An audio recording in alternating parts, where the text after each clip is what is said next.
Today I'm going to be joined by Mr. Nick Starchuk, aka Mistic, on the various forums. How are you, Nick? I'm doing really well, thanks. Okay. All right, so why don't you start by telling us a little bit about yourself personally? Okay. From Canada. Grew up in Ottawa, Canada. Started playing golf a little later.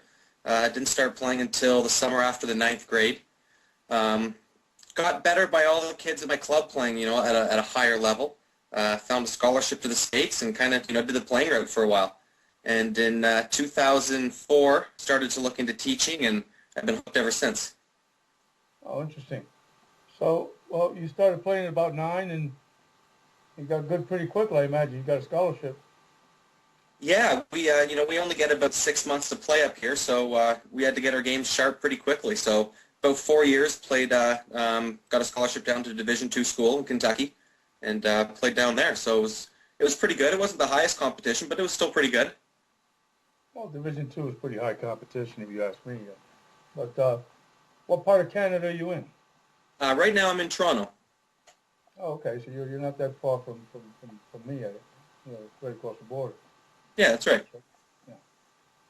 Okay, so let's talk about your teaching and how you got started into teaching and who are the various people that have influenced your teaching and what your basic philosophies are. Okay, I'd say I got into teaching about 7 or 8 years ago, just by working with the juniors at my club. I've really liked working with kids. A lot of the stuff I do now is with juniors. So I just worked each summer doing junior camps at my club until 2005. I moved to Toronto and met a guy named Sean Foley who basically invited me into his academy, and I was teaching there for 3 years. That was pretty interesting. I learned a completely different way to look at how to help someone with their golf swing. It wasn't about teaching something perfect. It wasn't about, you're going to take 2 steps back with this lesson. It was, you're going to get better today and you're going to have more fun playing golf. So it was a great way to start my instruction career. Wow, and so this was early on in Sean Foley's career, I imagine, or you don't Yeah, look I that would old. say it That was. probably It wasn't that was. long ago. Yeah, it was pretty early on. He started doing things very early. He was still a teenager when he started to teach golf, I think. But being able to kind of start my career in an environment like that was pretty cool. Since then, I've had a chance to kind of broaden things a little bit, work with some different people. I was pretty close working with Andy and Mike from Stack and Tilt. They taught me a lot of different things about the swing. Really enjoy speaking with them about the golf swing. I've also had a chance to work with some high competitive juniors with a junior camp guy named Gary Gilchrist. Gary was David Ledbetter's right-hand man for many years. So over the course of about 4 years, I learned a lot from Sean Foley, a lot from Andy and Mike, and a lot from Gary, a David disciple. So I've seen the golf swing being taught in very many different ways. That's pretty interesting. I mean, it's not this day and age, or in the old days, you would be working under the same person for an extended period of time before you move forward. Hmm. Apparently, in this day and age, I mean, you're able to garner so much different information from so many different sources. I think the internet has a lot to do with that. Um, I think so too. I think that was a big push in the direction of finding information on Stack and Tilt. I found it all online and met Andy and Mike through people I met online. And I found Gary's Academy online as well. So definitely, it's a different way to learn nowadays. so, yes, yes. And you participate in a lot of the forums, Hmm. and how has that helped your career? I would say it's helped more in terms of what I've learned from other people. It's brought like-minded people together wherever those forums may be, whether it's one in Australia or one in California or wherever they happen to be. You get a bunch of different people talking about a similar subject, and you get all the different perspectives on an idea. And I think that's what's helped me most. That's what I've learned from through browsing 10 forums just to see different ways people put it. Okay, it has made the world that much smaller, hasn't it? It really has, definitely. You have the ability to find like-minded people, to find, you can always find a devil's advocate out there too. And make you, Absolutely. And when you run across people that don't agree with what you're saying, then it kind of it forces you to really make sure you've shaped your idea well. You have to. That gives you another way to look at it. So I enjoy reading things where people are somewhat contradicting each other or putting a different way to put it, because it just makes us all a little bit smarter, I think. that's exactly the way I see it. I think just the open interaction and the freedom of information is one of the best things that the internet has brought. And I was fortunate enough to be involved with it early on. And I think what's going to happen is there's going to be this is going to be the next medium, where in the past we've watched and we've had to be spoon-fed whatever the golf publications may want to put out there, uh, Hmm. whatever's on the airwaves, whether it be television or radio, and it's really not in-depth information. Whereas when we communicate over the internet, you're going to find all kinds of different experiences, perhaps with the same subject matter, perhaps Hmm. with the same instructor, perhaps with the same techniques, Yep. and or even the same equipment. You're going to That's. get unbiased opinions. You know, Hmm. and I Yep. think what's happening now is I'm seeing more and more young men like yourself, excuse me, coming to the forefront and just letting it all hang out and doing their thing. Where in the past it was more, it was a more subdued thing. Like, you don't see Yeah. guys. Uh, I think not that you don't see guys, but you're going to not see too many people becoming third and fourth assistants when their real passion is for teaching. You know. That's right, and I found that's I'm not sure what it's like down in the American environment, but in Canada, the guys that were the teachers were at the private clubs, and you basically walked into a golf club, and it was those members that gave you a career, that gave you a living. Nowadays I jumped into this as, okay, here you are, here's some real estate, here's a driving range, and go fend for yourself. And I think that being that and that's my first environment, never kind of given anything where you just go out and find what you can do, what you want to do, and do a lot of it. It's really kind of a more of a self-driven type of business right now. Absolutely, and I think that's the best way to be. Um, what I mentioned earlier is that, you know, a lot of guys back would just follow what they were told and were kind of cocooned into whatever their mentor was teaching them. Now you have access to so many different mentors and so many different ways of looking at it, and that's why I don't particularly subscribe to any one method. My belief is, on over the years of experience, um, is that your golf swing, or that anybody's golf swing, is as unique to them as their fingerprint. I mean, you have your own DNA when it comes to Hmm. a golf swing. I think that everybody's going to be different regardless. What are Yeah. your thoughts on that? Oh, I think that's the best way to look at it. And I kind of I've been to different places where you see people working on very, very similar style of things, where it looks like it's a very strict method. Where, I find the challenge in being an individual instructor, teaching many different people, is that I get to kind of see what one person does in terms of a good movement or a bad movement and work with it. So whether someone can follow something more like a Ledbetter style swing or something like another method kind of swing, it keeps me on my toes. It keeps me learning. It keeps me looking for new things. Yeah, I think that the big thing is it keeps me accepting. And when I say accepting, it's that a person's going to move their body the way that they really want to. And if it's not the way that I like it, well, I have to accept that's the way it is. So let's build around it, right? So the acceptance is huge. Yeah, you definitely have to work with what they have, and Hmm. sometimes it's not as easy as people may think to try to mold somebody into a certain uh, paradigm or a certain model. Sure, I think you can get close with some hard work. I think you can get close to something, but like any system that I've ever seen, and I can't say I've been around for very long or been very deep into too many of them, but it seems like the deeper you get into a system, the tougher it gets, because you get so close to the ideal model, and no one's ever been there before. So how do we know how to fix it, or how do we know what's going wrong? So that's kind of how I look at the very strict kind of parameters of a golf swing. I like to see a bunch of different swings. Everyone talks about Jim Furyk's swing, and I like it. I think it looks pretty good. I think it's got lots of good things to it. Everything out there, just everyone's got their different way to do it, and it's neat to see them be able to do it a different way.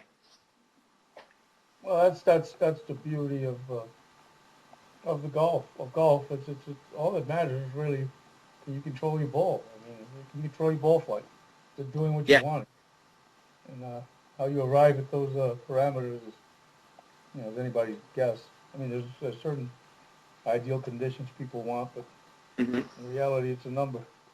Yeah, that's right. That's right. And it's, whether they swing in one way or they move their body a different way, there's all kinds of new things that are out there now to measure and evaluate what it is that you're doing in your swing. Whether you go through the fitness route and try and make your body work a little better, or go see a swing coach who's going to put you on video to make your club work a little better. There's so many different avenues to go and help you with your game that, where do you really start? And can you really tackle it all? I think that's the beauty of golf. There's so many different things and different way to do each of those things. Find one that you like, find one that you believe in, that you have no problem executing, and go. And I think that's the biggest asset a golfer can have, is knowing what it is that they think they need to do to get better and tackling it. Now, you're working with a lot of juniors. Where do you what do you place the most priority on? The conversation I've been having with the various other instructors has been the fact that the new school of thought is we're going to be playing the 7,600-yard golf course is here to stay. Arnold Palmer's father told him to hit it as hard as he could coming up. Yep. And we'll straighten out the direction later. Does that sound like something that you're proposing, or how do you go about it? Yeah, definitely. I want a junior, someone that's, say, under 17 years old, to hit it as hard as they can, to go after it, because that's the age where they're going to learn, their body's going to learn to create that type of energy and create that type of speed. You've always heard that, when you get older, you can teach someone how to hit it straight, but not how to hit it longer.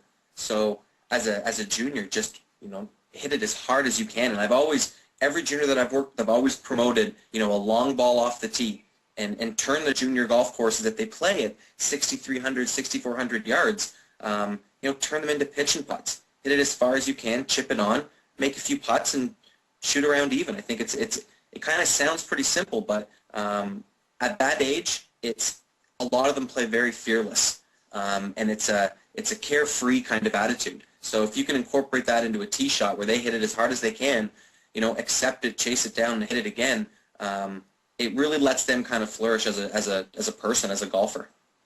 So definitely hit it as hard as you possibly can. I do that myself. I do that myself when I play golf. I try and hit it as far as I can. Yeah, nothing like freewheeling it to impact. I mean, exactly. Let's talk about your putting. You've done some putting research. You've learned some putting. Let's talk about that area of your teaching.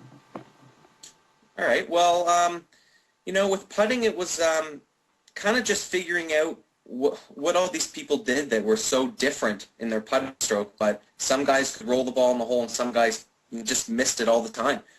Great strokes, ball didn't go in. Awful strokes that seemed to find the hole all the time. And I found that through junior golf, playing with the adult members. Some of these guys would hit it way shorter than I would miss the green, but would always make the 4 and 5 footer for par. And if they hit the green, they'd make birdie. And basically, I couldn't understand it. I couldn't believe it. So the putting side of things, I started looking into putting zone from a guy in North Carolina. Just read a little bit of stuff about him. Investigated a little bit more about the stroke and trying to find out, what that's all about. And it really came down to just kind of, the whole concept that putting zone has, or that aim point has, that it's about, how fast do you roll the ball? Can you read a green? Can you hit your line? Very, very simple things that any stroke can do.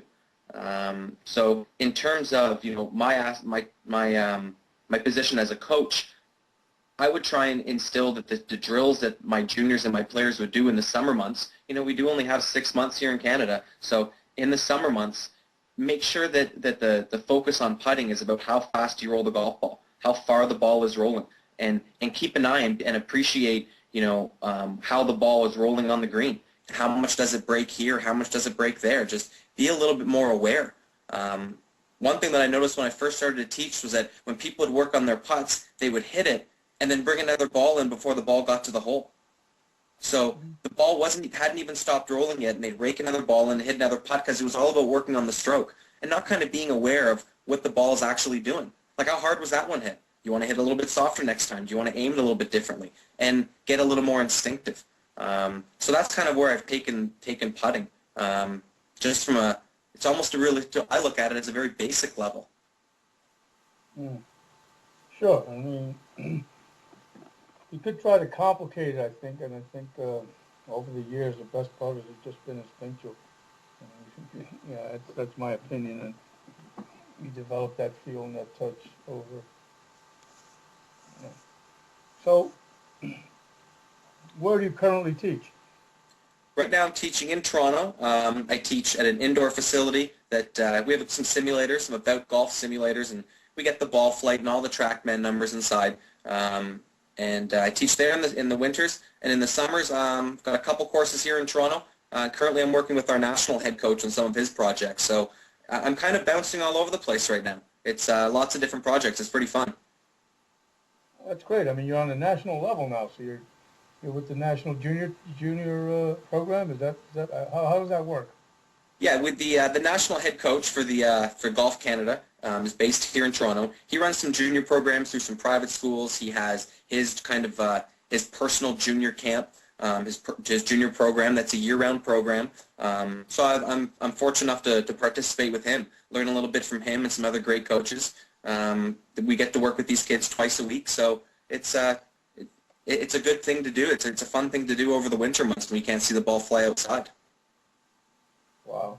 So now what's your experience, or how do you feel about the ball flight, launch monitors and TrackMan and things of that nature? You incorporate them into your training, and how do you go about it? I do. I like to see those numbers. I like to see. I think it gives some, golfers a way to measure what they're doing. They're obviously not 100% precise, but they give us a pretty good starting point. And I think that being able to use a flight scope outside in the summer, where you can actually get to see what the ball really did. It helps me as a coach to kind of evaluate where the player is and let them see a number change. In the winter with the simulators, I use one called an About Golf, and I've tried other ones called HD Golf. So these are the two that I found to be leaders in the industry in golf simulators, and they both can measure raw numbers like ball speed and launch angle. Horizontal launch being where the ball is kind of like your start line.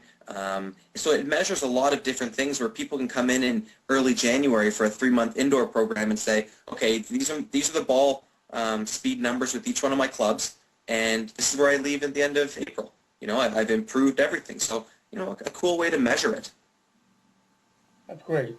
But do you teach those numbers, or how, because there are certain people that start adjusting, or that adjust the student swing according to the parameters given to them by the launch monitor. I mean, I've seen people do that. Is that a way you might approach it? No, depending on the swing. If I'm working with a real beginner that's just learning how to swing a driver, and we can see that the path goes 20 degrees to the left, I'll show them that number. But if I'm working with a better player, we'll evaluate what the player does on a consistent basis when they're hitting it well, see what those numbers are, and when they come in for a session, just to kind of take a look and say, okay, these are where your numbers are now. Well, maybe, maybe we got to take a look at this variable because it's not the same as it was previously. So, do I want to get every player to come in and have a perfect path and perfect spin rates? Not at all. But I want them to know what those numbers do to the ball flight, and if that's their consistent flight, then that's what we have to look for. Oh, absolutely. I agree. So have you ever worked with any tour pros, or have you been around tour professionals? I've been around a few. I work with some guys that are on the Canadian tour.